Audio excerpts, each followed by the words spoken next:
Real quick before we start, I just want to go ahead and say that this video was made possible with help from Puzzle Master. They were gracious enough to provide the original Taiwan FTO that I used to film the reconstruction. If you're interested in browsing their entire selection of mechanical puzzles, twisty or otherwise, check out my affiliate link in the description below. FTO has advanced to an incredible level in speed solving recently, with global averages now approaching under 20 seconds, thanks to the benpuzzles method and improvements in hardware. But if we rewind the clock to before the modern solving method existed, who was the fastest solver back then? It was actually Michael Gottlieb, who, if you don't know, developed a ton of great software and simulators back in the earlier days of cubing, such as the infamous QQ timer, and is arguably the best computer cube solver there ever was. He also did occasional speed solving of numerous non-WCA twisty puzzles, one of which was the face-turning octahedron. This year, the month of June, marks 1 decade since he set the original world best single solve time of 1 minute 4.86 seconds, which stood for nearly 7 years until I came through and broke the minute barrier in April of 2018. So just what method did he use, and what else was different compared to now? In this video, I'll be going through a full reconstruction of his solve and analyzing all the elements that make it special. Back then, the only widely known methods for FTO were a cage method and a reduction method, the latter of which Michael used. Reduction involved grouping all of the pieces into centers and triples, similar to in the modern benpuzzles method. However, all of these groups were completed first before actually solving any of them. First, solving all 4 of the center groups, and then all 6 of the triple groups. And this effectively turns the puzzle into essentially really a pyraminx, and you can then solve it as such. This method was actually invented and rediscovered by numerous people over the years. So Michael was not the first to use it, but he does claim that he came up with it on his own independently, and I do believe him. And on to the second big difference, which is the puzzle he used to do the solve. This is an original Taiwan FTO produced around 2008 or so. And while his puzzle was black plastic as opposed to white like this, it did have the exact same color scheme, which is also slightly different to the Lan or any other common color scheme that we find today. It uses exactly the same shades as the original Lan, but the two big differences are that orange and blue are swapped over on these two faces, and the whole color scheme is mirrored, as you can see. The original puzzles like this also used a clicking mechanism, which made turning pretty rough compared to even Lan hardware. If you want to see what this looked like, the original solve video is linked in the description below. Now, with all that being said, we'll go ahead and jump into the reconstruction, starting with the scramble. I want to give a huge shout out to XYZZY, who was kind enough to reproduce the scramble for this solve, as the original one was unfortunately lost to time. So this is not the actual original scramble sequence. It was most likely a 25-move scramble from QQ timer. But if you do want to follow along, if you happen to have the original Taiwan color scheme, you want to scramble with white on top and gray on front. Otherwise, just scramble in your normal orientation. And this is what scramble looks like from both sides. Starting off with our inspection. Now, Michael was actually a color-neutral solver when it came to FTO solving, so he was able to start with any color for his first center. And this is actually really impressive given how complex the color scheme on this puzzle is. So looking around, what he notices is that he has a large trap already done on orange right here with these two edges, and it happens to be a correct color scheme, which is great. So he focuses on this here, and then looking around, he also sees that he has this orange pair over here with this edge, and then the remaining orange triangle is on this face right here. So this means this is only going to be a 4-move solution for this first center on orange, and that's what he decides to go with. So I guess from the original scramble orientation, he does T prime, RO prime, LO, like this, to put it here. So first he forms the small trap with this triangle in this pair with FR, just like this, forming it like that. And then he rotates this large trap to be in the correct position to insert this small trap. So he now does BL. And then I guess he does a T, UO prime rotation like this, and then a U prime move. And that solves his first center on orange. Once again, this is the first step of the reduction method, solving one center. And it's pretty much no different to how benSysco works. And in fact, the solution here was pretty optimal, even to modern standards, which is really cool to see. So now from this point, he's actually going to move on to a second center. So not bothering with triples at all right now. He's going to try to get all of his centers solved first. So he now rotates to this angle here and sees that he has this large trap on purple, which looks really good. So he's going to go with purple for his second center. And he does an R prime here to kind of match it up next to the first center like this, which is a pretty nice position when you go into making this, and you can just use your R moves and it keeps it preserved. But he has to check the color scheme. So he ends up doing T prime UO rotation like this and rotates this center here, I guess to kind of check that, yeah, his color scheme is incorrect on this large trap. And he can tell that here because effectively these colors are swapped over, the white and blue stickers compared to each other. So pretty cool to see how he's recognizing his color scheme here. I'm sure he didn't memorize the whole color scheme for solving the puzzle, so he kind of just had to check as he went along to see if things were correct or not. So at this point he realizes he's going to have to fix the color scheme on this large trap, so he rotates to this angle and does a U move like this. And then he's going to need a different edge piece, so he rotates down here with RO prime. And then he finds this edge right here. So now he replaces the edge that's next to this white triangle pair over here with this edge. So he does U prime, R prime, F prime, R. Now as we can see, this large trap is done, and now it's going to be a correct color scheme. And then just an F prime to preserve it in the middle slice layer like this. So it's interesting to point out that because he doesn't have any of his triples solved next to the first center, he can freely do these F moves like this, and it won't break up anything, which is unlike the benSysco method where you have to do wide moves and then only U moves. So now all he has to do is finish off the small trap, and so he brings this edge up to the top and then sees that this triangle is here, and then he does actually U, and then realizing this is not quite right, so he does another U move, and now he has an entangled triangles case set up like this. So now he finishes this off with R, U prime, R prime to form the small trap, and then U prime, R prime to insert it down here like this. And just for good measure, he goes ahead and orients that second center to match with the first one. It wasn't really necessary, but I guess it's helpful to kind of have that for reference when you're trying to get your color scheme straight. So overall, nothing really too crazy going on here. All of these moves should be pretty familiar to everyone who's already familiar with the benSysco method and solves FTO. And yeah, with the second center solved now, we're going to go on to our last two centers. So this is going to be the yellow and the green center here. And looking at this, he does know that his yellow center is supposed to go in this position, and the green one is supposed to go in this position. So I think he did memorize exactly where they had to be placed, which is definitely important if you don't want to have to go back and fix mistakes, which ends up wasting time in the solve. So now he realizes that this lone yellow edge right here needs to go into this position next to this pair to get a large trap on yellow. So he does U prime from this angle, rotating back and inserting like this, R prime, U, R. And there's his large trap here, and then he rotates back down. Now this part is actually pretty neat. So he has the large trap done, and it's in this slice layer right here. And he realizes that he can use moves on this layer to then finish the small trap. So he then rotates the puzzle to this angle right here, and then is going to finish off his small trap by doing, well, he does R, and then realizes this isn't quite right to match up here.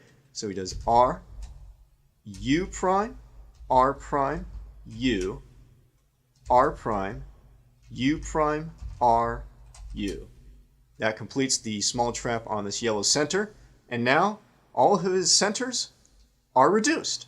So this is actually, I guess, kind of an interesting advantage that you can theoretically have if you use the reduction method. Because if you look back at benSysco, if we are solving our last two centers here, because we have these triples in this position, we actually can't do these L moves to solve our centers because that's going to end up breaking one of our triples. And so to compensate for that, we of course use wide moves and only R and U moves to finish them.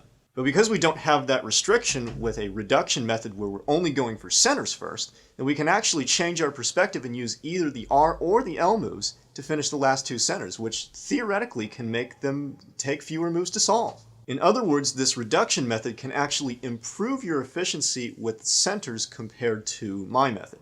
And overall, his solutions for these centers are actually pretty good. There's obviously a few minor fumbles that he makes with preparing the triangles to be in the right position to form the large and small traps and so forth. But otherwise, again, it's pretty straightforward to follow what he's doing. So back again to where we were when he solved that yellow center. It turns out it was actually already oriented correctly relative to the other two, so he didn't have to bother with that.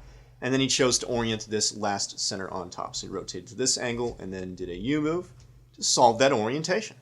Now that all his centers are reduced and they match up and look very good, he's now going to go on to reducing the triples. And this step is actually pretty cool to watch. So looking around, he notices that he has this triangle corner pair right here in this position. So rotating to this angle, he has these grays matched up, and he wants to match up a red here, and there's a red triangle right here. So he decides to go with this layer as being his bottom layer to actually do this reduction stage, and he's going to use some very simple move sequences to reduce all of his triples. So first he does an R move from this angle to form this triple right here, then rotating to this position.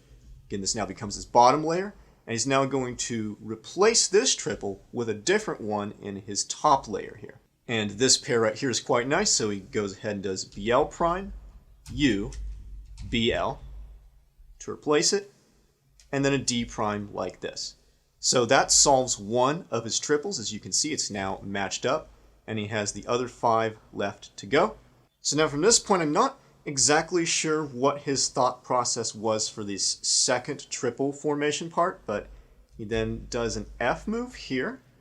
I assume to put this pair on the bottom, but he then rotates to this angle and then sees that he has this pair right here with these blues matching, and he wants to match up this red now with this red over here. I honestly don't know how he saw this in his solve, but whatever, he's pretty good. So now he does a D prime, and now that matches up this triple right here, and he's going to replace it with this triple over here, which also has this pair. And this is where we get very lucky here, so he goes ahead and inserts it with U prime, BL prime, U, BL, and then a D move to return it back. So now as you can see, that actually formed this triple right here because we just happen to have the gray triangle right here to match on the other side of this pair. And we formed this triple right here because we also got lucky and inserted a white triangle right here to match with this pair. So that is pretty ridiculous. For the first moves he did, he only matched up one triple, but now he matches up 3 other ones in one fell swoop, which is pretty cool.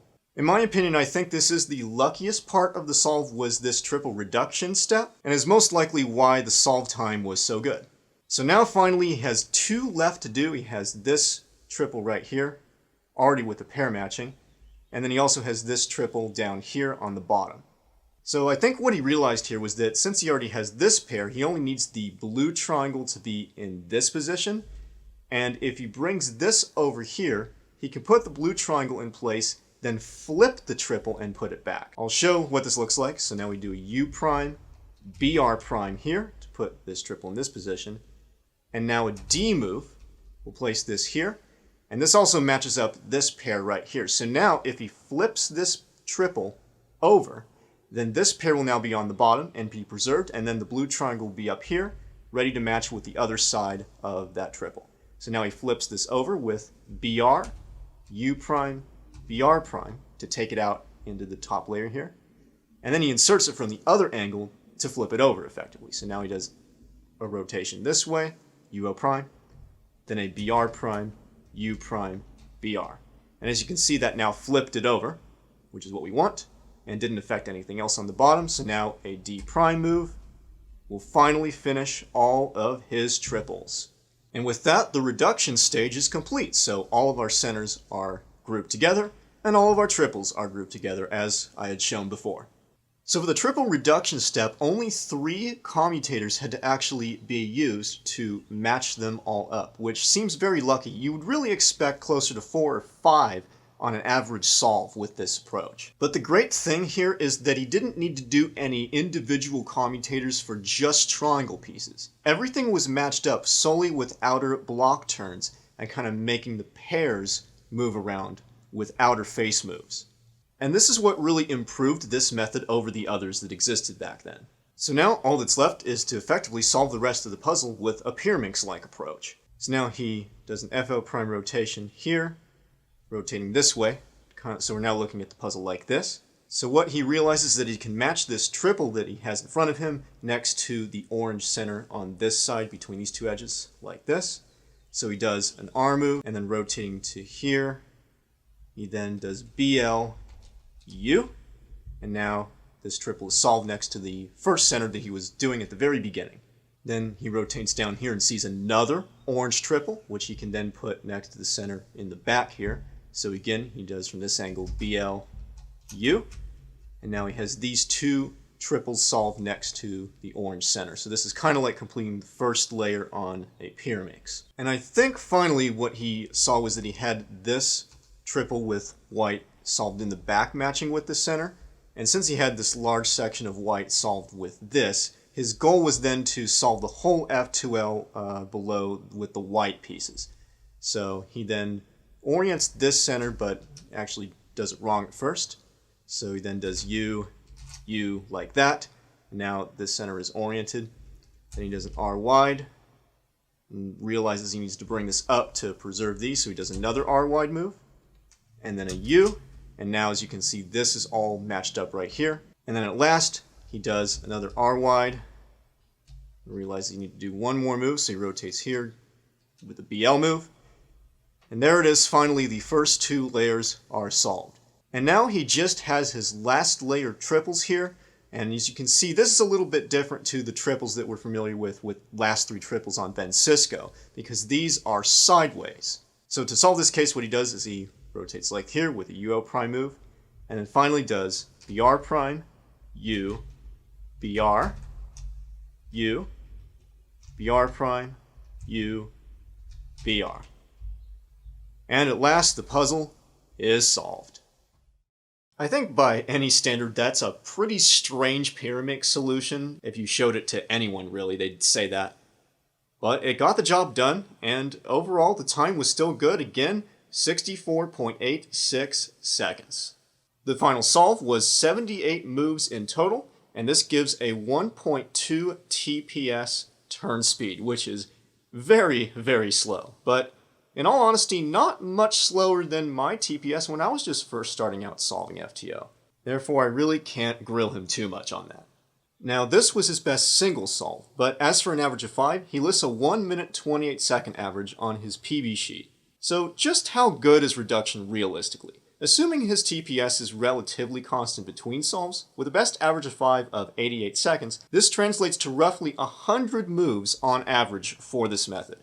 So this solve in particular was quite lucky, which I think came from the easy first center and the few commutators needed for the triple reduction stage. Also, while this was his fastest recorded solve in a physical puzzle, he of course did solves on computer sims as well, with his best time from what I could find actually at 1 minute 2 seconds, so slightly faster. Could Michael have broken 1 minute? It's definitely possible, but I'm still not sure if it would have been super likely. I do believe the method was there, but the hardware he had definitely wasn't, and the TPS really shows that. Even on a virtual simulator, it would have been done on the gelatin brain controls, which uses a mouse rather than a keyboard, making it pretty hard to achieve fast move speeds. But even despite the limitations back then, this solve is still very important in the history of FTO because it really demonstrated that a reduction, or a block building style approach, was superior to other methods at the time. Cage method used too many moves and too many slice moves, which were simply cumbersome and slow. Redux, on the other hand, using exclusively outer block turns, just made for better ergonomics and execution, on top of the already good improvement in efficiency. When I first saw Michael solve years ago, it did inspire me quite a bit in many ways, and actually gave me interest in picking up my first FTO way back in 2015. Even if that was a while before I developed my new speed solving method, I'm honestly not sure if I would have even done it if not for that.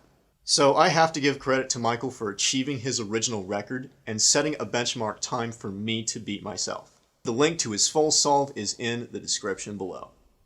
So that's going to about do it for this video. I hope you guys found this interesting, and stay tuned for more exciting FTO stuff coming up very soon. Cubing at Home is hosting another unofficial round of FTO on June 19th, so be sure to join in on that if you want to participate. Also, for those who competed in the FTO Seasonal Showdown in the spring season, stay tuned. There's going to be an exciting announcement coming very soon as well.